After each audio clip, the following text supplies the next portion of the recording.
Restaurant, hotel এবং জনসম্মুখে গরুর মাংস পরিবেশন ও খাওয়া নিষিদ্ধ ঘোষণা করেছে ভারতের উত্তর পূর্বাঞ্চলীয় রাজ্য আসাম। বুধবার রাজ্যটির মুখ্যমন্ত্রী হেমন্ত বিশ্ব শর্মা এই নিষেধাজ্ঞা আরোপ করেন।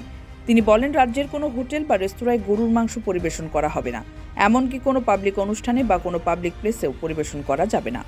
আসামে গরুর মাংস খাওয়া বেআইনি না হলেও আসাম ক্যাটল প্রিজার্ভেশন অ্যাক্ট 2021 অনুযায়ী গবাদি পশু জবাই এবং গরুর মাংস এবং গরুর মাংসের পণ্য বিক্রি এমনকি পরিবহন নিয়ন্ত্রণের কথা বলা হয়েছে। হিন্দু, জৈন এবং শিখ সংখ্যাগরিষ্ঠ এবং মন্দির বা সাতরা এর 5 কিলোমিটারের মধ্যে গবাদি পশু জবাই এবং গরুর মাংস বিক্রি নিষিদ্ধ করে 2021 সালের আসাম গবাদি পশু সংরক্ষণ আইন পাশ করা হয়। আসামের মুখ্যমন্ত্রী বলেন, আগে আইনে মন্দিরের 5 কিলোমিটারের কথা বলা থাকলেও এখন সেটা অন্যান্য এলাকায় বাড়ানোর সিদ্ধান্ত নিয়েছি আমরা।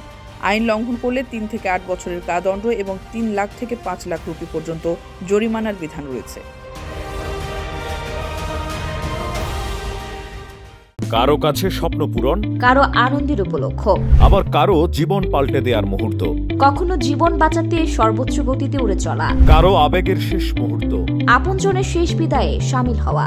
এমন সব ইচ্ছে পূরণে সর্বনিম্ন ভাড়ায় দ্রুতগতির বাহন প্রবাসীর হেলিকপ্টার। আপনার প্রয়োজনে যোগাযোগ করুন আমাদের হটলাইনে।